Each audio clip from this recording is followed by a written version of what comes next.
Autolite and its 98,000 dealers bring you Mr. Fred McMurray in tonight's presentation of Suspense.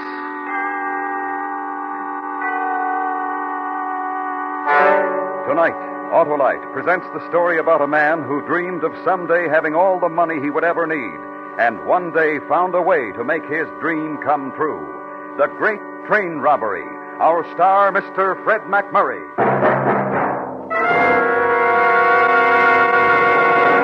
Well, Harlow, the team is all set for the season. Always Hap, that great Autolite electrical system in your car is designed as a team and works as a team. That's because every unit, like the coil, distributor, spark plugs, battery, generator, and starting motor, are all related by Autolite engineering design and manufacturing skill to give you the smoothest performance money can buy. Harlow, I mean our ball team. And the electrical system really has to be on the ball. It goes into action the instant you press the starter, and it continues every second the engine runs. And it works every time you blow the horn or turn on lights, radio heater, or electric windshield wiper. Harlow, I know it's important. It sure is, Hap, and that's why it pays to treat the electrical system of your car to a periodic checkup. See your car dealer or your authorized Autolite service station. You can quickly locate your nearest authorized Autolite service station in the classified section of your phone book under Automobile Electrical Service. Or call Western Union by number and ask for Operator 25. And remember, from bumper to tail light, you're always right with Autolite. And now, Autolite presents transcribed The Great Train Robbery, starring Mr. Fred McMurray, hoping once again to keep you in suspense.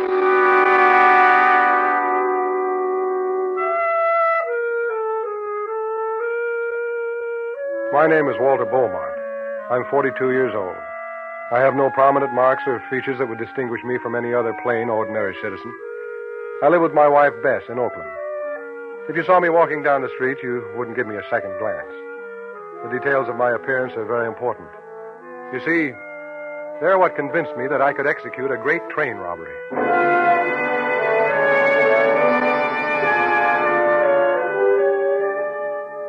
Bess and I have been married for 16 long and uneventful years. The year before we were married, I went to work for a toy manufacturing firm. I've been down there ever since and am now making $62 a week. 16 years ago, I had a lot of dreams and some ambition. But the necessities and responsibilities of our everyday living have cost me most of those dreams and what little ambition I had. Walter, did you remember to pay the rent? Yes, Bess. Installment on the washing machine? Uh-huh. What about the payment on the car and the box spring and mattress? Those two, Bess. Oh, wished we had a little money left over. At least enough to buy you a new white shirt. I've already turned the collars on the only 3 you own. Well, maybe we can get you one next month, if we're lucky. If we're lucky. For 16 years, it's been the same thing, over and over again. A new white shirt if we're lucky. A new pair of hose if we're lucky. The same thing, it never changes. Each night at 5:30, I drive up and park in front of a tarnished white stucco house where we've lived for the last 8 years, and I know that nothing has changed. But tonight when I got home, there was a change. A happy change. Some relief. A new face. The face of a visiting long-lost relative. Cousin Eugene. Yes, sirree, Cousin Bess. That's just about the best meal I've had in a long, long time. Well, I'm glad you like it, Eugene. One of these days we'll have you over for a real feast, Eugene. As soon as Walter's ship comes in. Oh, I'm a plain man. The simple things in life are good enough for me. Not for Walter. He's got ideas high and mighty. No, not anymore. He's got a dream world all his own. Well, Cousin Bess, we all do a little dreaming now and then. Cigar, Cousin Walter? Oh, yes, thanks. Thanks, Eugene. Here's a light. That tastes good. Yeah. There's nothing like a cigar after dinner, say I. It's the finishing touch. Do you have any definite plans for the future, Eugene? Well, Walter, I think I'm just about ready to settle down. Oh, well, that's good to hear. I'd like to buy me a farm somewheres and maybe raise some chickens. Always did like chickens. You know, I think I would have done something like that one day if... Go ahead, Walter. Say it. If you'd ever had the money. Well, that's my problem, folks, money. You gotta have money to buy a farm, and right now I don't have any. Well, that's a shame. Say, speaking of money, you ever been up to Reno, Nevada, Walter? No, I've never been there.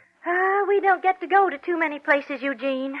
Seems like we always have something else more important to do with Walter's vacation money. Well, you've never seen so much money in all your life as there is in Reno. I'll bet it's an exciting town, all right? Oh, it is. Just about one of the most exciting towns I've ever been in. Yes, sirree. Lots of excitement. Lots of money. I guess our type of people would never get up to a city like Reno. Oh, I wouldn't say that, Cousin Walter. They get all types of people up in a city like Reno, all types. You see, people figure there's money to be had there, and money attracts all kinds of people. I often wondered what Walter'd do if he had a lot of money.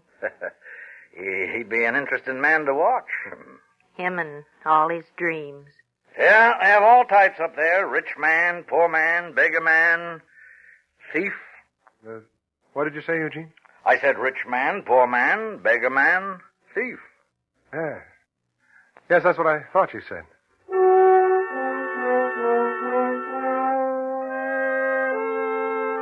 And then Cousin Eugene gave me one of those long, lingering, meaningful looks. Then he leaned back in his chair, smiled, inhaled deeply on his cigar, blew the smoke out in a thin stream and watched it as it fanned up toward the ceiling. Eugene had made some kind of a decision, and it concerned me. It concerned me very much.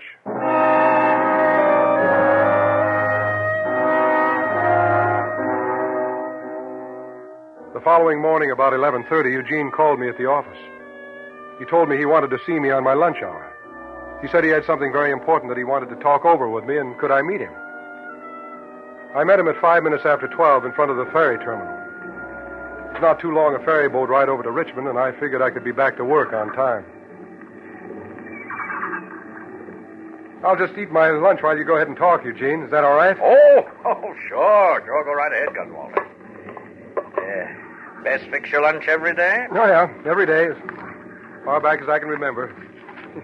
You'd be surprised how much money it saves. Walter, what would you do if I gave you one half of, say, $25,000? Excuse me, for a minute I thought you said $25,000. I did? What are you talking about, Eugene? Well, you're a dreamer, so am I. There's only one way to make our dreams come true. We have to buy them, Cousin Walter, with money. That's why I've picked you. Picked me? Last night at the dinner table, I said there was a lot of money in Reno, Nevada. That's right, you did. Now, some of this money stays in Reno, and some of it goes elsewhere. Do you follow me? No, not quite. Well, some of it goes to banks, like banks here in Oakland and San Francisco. Oh, I see what you mean. Now, how does it get to these banks?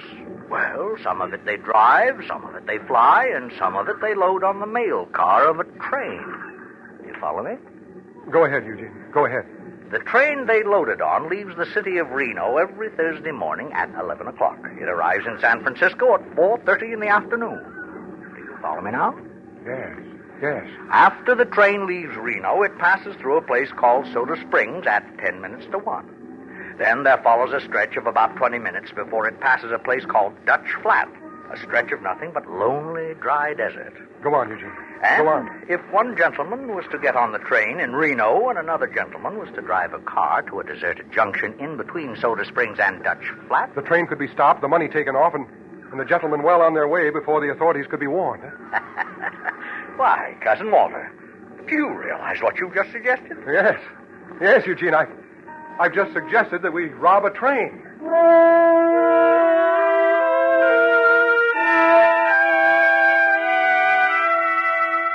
The ferry boat pulled into the Richmond landing and Eugene got off. As he stepped down the gangplank, he turned around, smiled, and waved at me and disappeared into the crowd. The following day at work, I had a hard time trying to concentrate on a new shipment of toy atomic tanks we'd gotten in. And right after lunch, the phone on my desk began to ring. I let it ring a couple of times. I was almost afraid to pick it up. Afraid that it might not be Eugene. Hello? Hello, Cousin Walter? Yes. Done much thinking about that matter we discussed? Yes, I have. But, Eugene, I was thinking, how can just the two of us... Oh, it's very simple. I've worked for weeks on this plan, and you must have complete faith in me. Oh, I do, Eugene, I do. But what about Bess? How will I explain it to her? Oh, now you just leave that to me. Yes, but eventually I'm going to... Eventually you can tell her. And, Cousin Walter... Yes? What's more, I know she'll understand.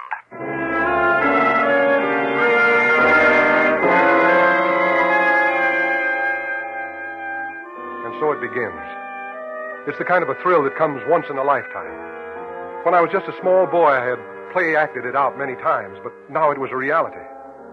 I was going to rob a train of an estimated $25,000. We decided on a date. The robbery would take place 2 weeks from the following Thursday. That would give us ample time to prepare everything. And every day on my lunch hour, we would go over our plans, step by step. Now, the baggage car is in between the regular car and the mail car. There are 2 guards in the mail car, 1 man in the baggage car. Now, once we get past the man in the baggage car, our problem is solved.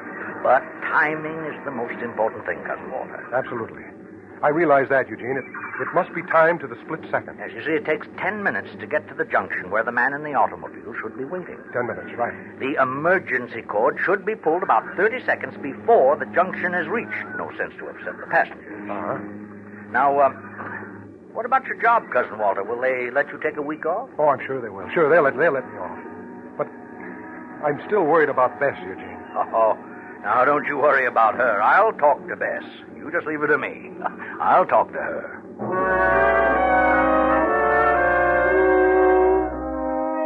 And he did. He wove Bess around his finger as if she'd been putty. By the time he was through with her, she was begging me to take a week off and go somewhere. We'll find the money to pay for the trip somewhere, she said.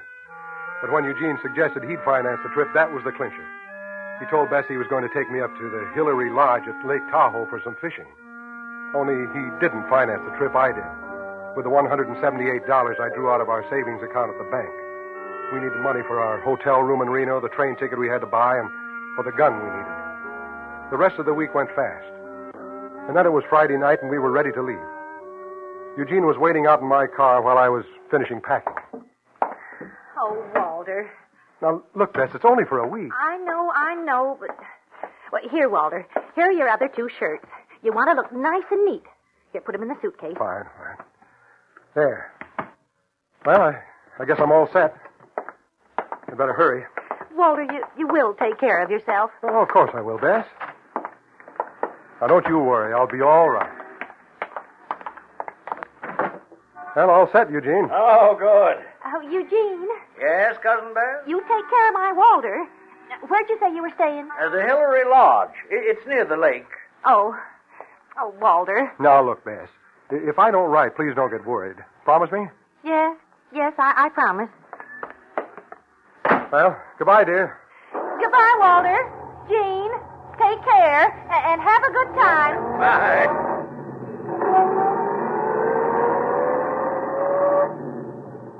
Well, we're on our way, Eugene. Yep. You know, the next time I drive down this street, I'll be a rich man. Yep. People like Bess are wrong, Eugene. Wrong? Yeah. Who says dreams don't come true?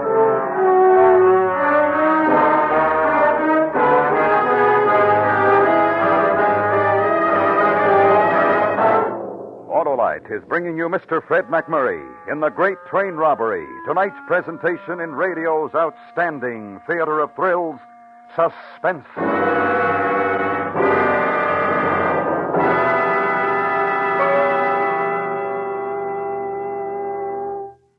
Say, Hap, talking about the first 2-unit 6-volt automotive electrical system used as original equipment. Talking about what? Why, about the forerunner of today's modern and precision-made automotive electrical system. Oh. Why, everyone knows Autolite engineers developed it 42 years ago. Well, let's talk about baseball, Harlow. The season's underway. Just like players on a winning ball team, every unit of the Autolite electrical system has to work with every other unit of the system to give you the smooth, economical performance you just normally expect from a car. That goes for the coil, distributor, starting motor, generator, battery, spark plugs, voltage regulator, and their thousands of component parts. You're talking about teamwork, eh, Harlow? I sure am, Hap, because every unit of the Autolite electrical system is related by Autolite engineering design and manufacturing skill to give you the smoothest performance money can buy. So when your Autolite-equipped car needs replacements, insist on the best Autolite original service parts. And remember, from bumper to tail light, you're always right with Autolite. And now, Autolite brings back to our Hollywood soundstage Mr. Fred McMurray in Elliot Lewis's production of The Great Train Robbery, a tale well calculated to keep you in suspense.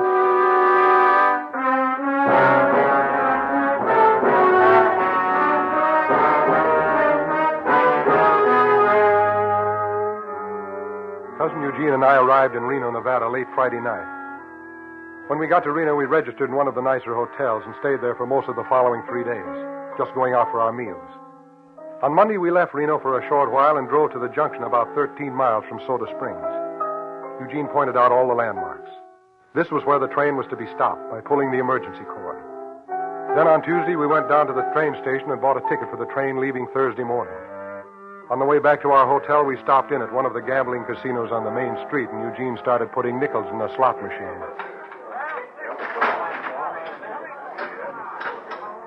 Hey, Eugene, I surely hope you don't throw away your share of the money on things like this. No need to worry about that, Cousin Walter. I'm for chickens. Well, day after tomorrow is the day. Yeah, day after tomorrow. How do you feel, Cousin Walter? Well, excited. I don't know how to thank you, Eugene. Oh, now there's no need for that. And you're to be commended, too. Your plan is foolproof. Of course, I've never handled a gun before, but don't worry about that. Did you say gun, Cousin Walter? Well, yes. Oh, I'm afraid you won't be handling the gun. I will. Well, you'll be driving the car. You won't have need for a gun, Eugene. But the positions are just reversed. I'll be on the train, and you'll be in the car. Me in the car? Oh, I'm sorry, Cousin Walter. Wait a minute. Eugene, you've missed the most important part of our plan. Huh? This could very well cause it to fail. Well, what are you talking about? Identification. Our descriptions. Eugene, look at me. What? Look at me. All right, now describe me. Well, Go ahead, describe me. Look at me and describe me. Well... Go ahead. Well, you've got sandy hair. That's right. And so have 2 million other men. Go ahead. And? Well, you're just sort of plain looking. Exactly, Eugene. Exactly. Plain looking. Now, don't you see? When the guards on the train try to describe me to the authorities, they'll have a very difficult time. I certainly have no prominent marks or features to single me out from any other plain, sandy-haired man of 42 years, have I? You know, Cousin Walter, I believe you've brought up a very important point. Thank you, Eugene. So, I'll handle the gun and you'll drive the car. Well, you don't think for 1 minute that you're a coward? No, of course not. Wait a minute, Eugene. Let me pull the lever this time. Oh, all right.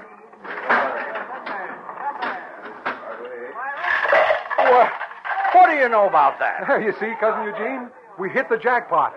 Our luck's already begun.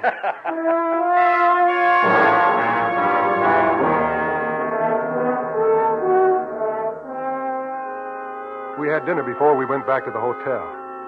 When we got back, Cousin Eugene drew out a diagram and we went over the plans again. All I was to take from the mail car was one money bag. Eugene figured that each bag ought to contain about $25,000. And with one half of that, he figured he could start a pretty good-sized chicken farm.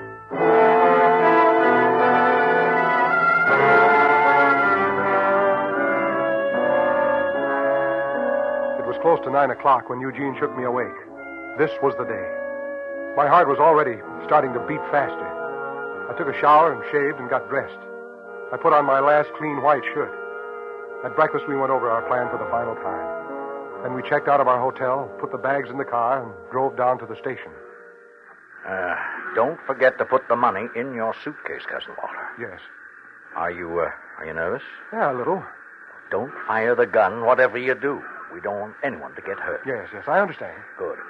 Now, remember, you've only got 10 minutes to get back to the mail car and get the money. 10 minutes. That isn't very long. Be sure and keep your eye on your watch. I will. Keep my eye on my watch. Good. Well, it's time. Yes, it's time. Yes. I'd better get on. Good luck, Cousin Walter. Thank you, Eugene. Thank you.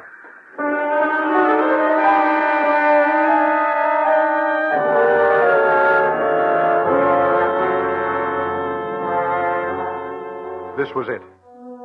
I found my seat and sat down. I was lucky. The seat was in the first car after the baggage car. I wouldn't have far to go. I could feel the perspiration running down my back. I was ruining my last clean white shirt. The 50 minutes before we got to Soda Springs seemed like 50 hours. Then we reached Soda Springs and the train slowed down. There were no passengers at the station, so the train didn't stop. It just slowed down. And then we were on our way again. My 10 minutes had begun. I made my way up to the baggage car, carrying the suitcase.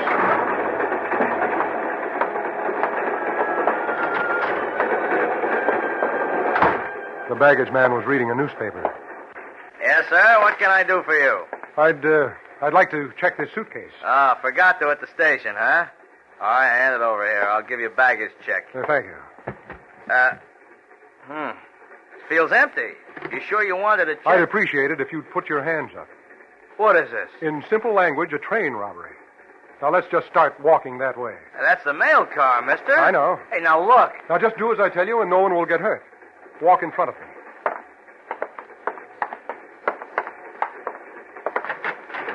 Now, knock and yell for the guards to open the door to the mail car. They won't open it for me. Oh, yes, I think they will.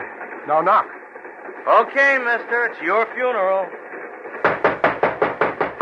Hey, Red, open up. It's Harold. What do you want, Harold? There's nothing... Pardon me, but would you put up your hands? What are you talking about? You'll force me to shoot this man. I wouldn't want to do that. What is this? A train robbery. Now, I'd appreciate it very much if you gentlemen would back up against that wall over there. That's it. Thank you. I'll just remove these guns from your holsters. I dislike bloodshed. And I'm afraid you gentlemen might be tempted. There we are. Now, let's see. Oh, yes. Here they are. You're making a big mistake, mister. You sound just like my wife. Now, let's see. Cousin said take just one bag. Now, there's so many. I think I'll take two. One apiece. I might as well. 1, 2. How do you expect to get off the train, mister? The emergency cord will take care of that. Now, I have one more favor to ask of you, sir. Kindly open this side door of the car. He's going to jump. He's crazy. No, not just yet. We have about 30 seconds to go. Now, the door, please. Open it.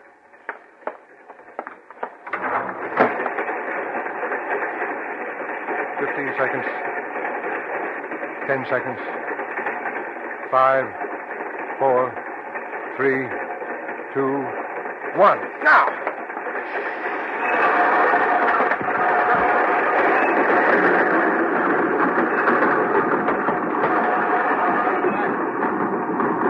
All right, now remain standing in that corner, both of you.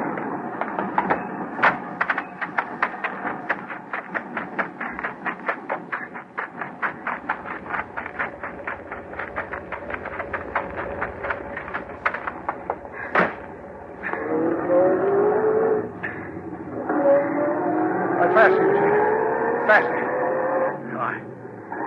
I've got it on the floor now, Cousin Walter. Well, that's good enough.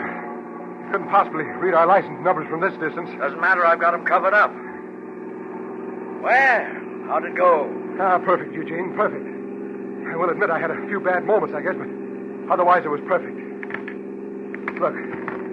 Look under these dirty shirts. What? Well, you took 2 bags. But I told you only to take 1. Yeah, I know, but I figured it'd be easier dividing it with 2 bags.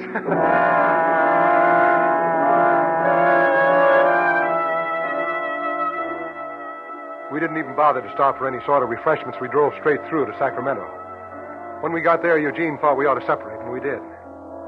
I hated to see Eugene go. I'd grown very fond of him in the short time we'd been in business together. But it was a separation that you might call a necessity. When I got back to Oakland, it was almost 4:30. A good time, I thought to myself. I'll have the whole weekend to rest up before I have to go back to work. The house looked the same as I drove up. Maybe now I'll have it painted, I thought to myself. There was a car parked in front of the house. It was probably another salesman. I took the suitcase with my share of the money in it from the back seat and walked up to the front door. I had a wonderful feeling inside. Why, dear. Hello, Bess. Oh, Walter, where have you been? Where have I been? Why, Bess, you know very well You where look a mess, Walter, but I'm so glad to see you, dear. Bess, what's wrong? Oh, here, dear. Come on into the living room and sit down. But, Bess, I don't understand why you're acting so hysterical. I don't. Here, Walter, put down your suitcase. Well, Bess, who are these? Oh, these gentlemen are from the police station, Walter. Mr. Beaumont? The police station? Oh. Look, Bess, I think I'll go upstairs and get cleaned up a bit. Oh, there's plenty of time for that later. Well, Bess, Now, you just tell me where you've been. Yes, your wife has been worried about you. Oh, well, look, Bess, I couldn't... Yesterday I read in the paper where 2 men had been drowned at Lake Tahoe. They didn't know who they were. When I tried calling the Hillary Lodge, they told me you and Eugene weren't even registered there. Oh, I see. And I just got worried sick. So I called the police station. Oh, Walter, put down that suitcase and tell us what happened. Well, later, Bess, later. Oh, look at you, Walter. Your clothes all wrinkled, dirty shirt.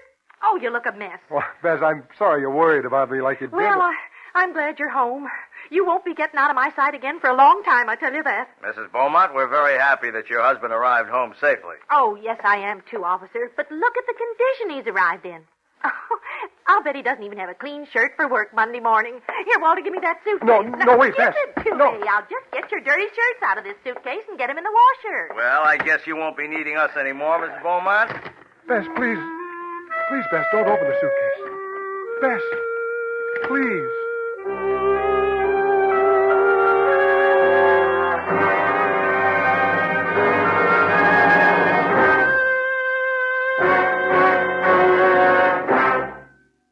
Suspense.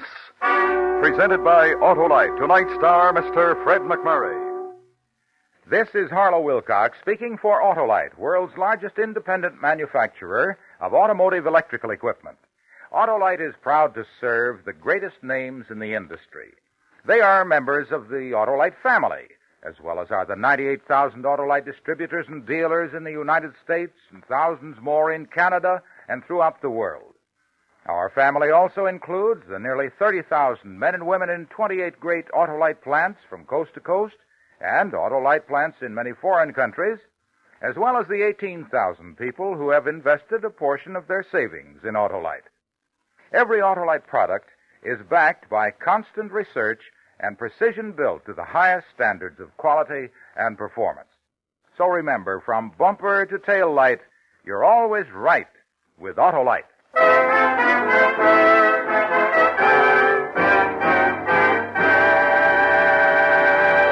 Next week, the story about a man who committed a murder and got away with it for quite a while.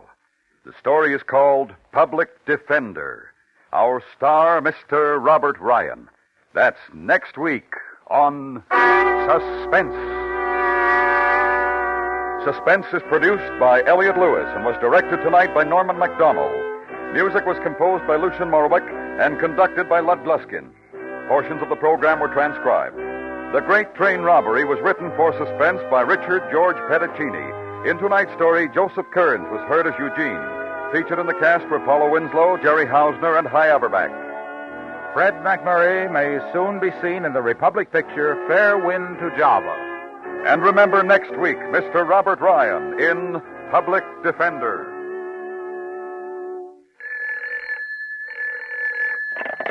You can buy Autolite electrical parts, Autolite stay-full batteries, and Autolite resistor or standard type spark plugs at your neighborhood Autolite dealers. Switch to Autolite. Good night. We thank the readers of Radio and TV Mirror magazine for again voting Suspense their favorite radio mystery program. You may read about the award in Radio and TV Mirror, now on the newsstands. This is the CBS Radio Network.